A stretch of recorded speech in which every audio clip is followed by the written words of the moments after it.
Hello, and welcome to Slow Night Ancient Tales. Tonight we continue the story of the Gichuk Purge and the man at its center, Jeong Cheol. Tonight's story picks up after his death, and the nearly 300-year dispute that followed over his legacy.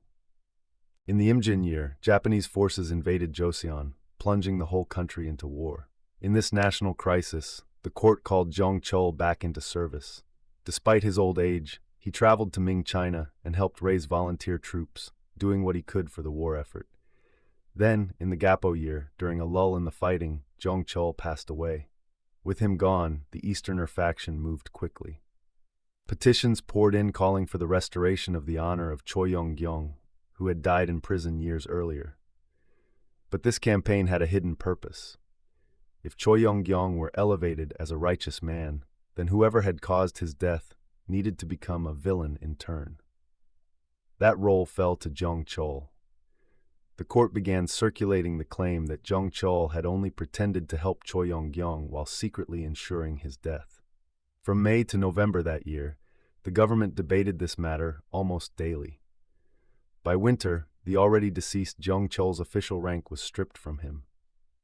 Meanwhile, there was also the story of a scholar from Jeolla province named Jeong Cheol, who was punished for having exchanged letters with Jeong Cheol. He was exiled and died there, charged with writing an essay that seemed to reject traditional loyalty, and with sending an overly flattering letter to Jeong Cheol. How people judged Jeong Cheol became a symbol in the ongoing factional struggle. Whenever the Easterners held power, they honored him and built a shrine in his name. Whenever the Westerners regained control, that shrine was torn down. And with each swing, Jeong Cheol's posthumous rank rose and fell in turn.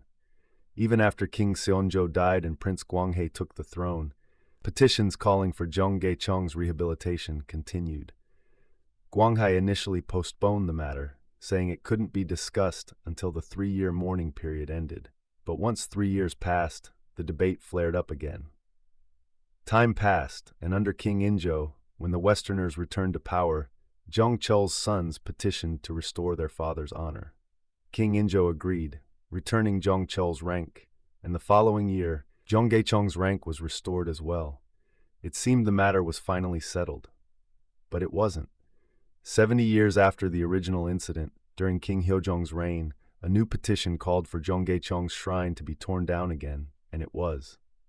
Then, during King Seokjong's reign, the shrine was built and demolished again, each time the political tide turned, and each time, Jeong Cheol's rank rose and fell along with it. This back and forth continued long after Seokjong's reign. Since power remained with one faction for long stretches afterward, those on the losing side often prepared petitions they never got the chance to submit, passing them down to their descendants instead. Eventually, time moved forward until Regent Hongseon Daewongun ordered the abolition of all Confucian shrines across the country. With that, Jeong Cheol's shrine, and the whole dispute over Jeong Cheol's legacy, finally lost its battleground. Once shrines themselves ceased to exist, there was nothing left to build or tear down. Looking back, a single incident from King Seonjo's reign continued to repeat itself for nearly 300 years, across the reigns of many kings and the rise and fall of many factions.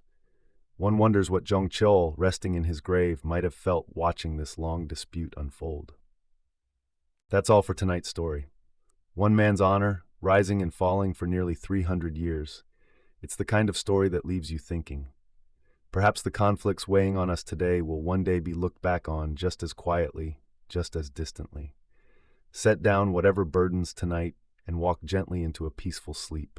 Have a warm night. Sleep well.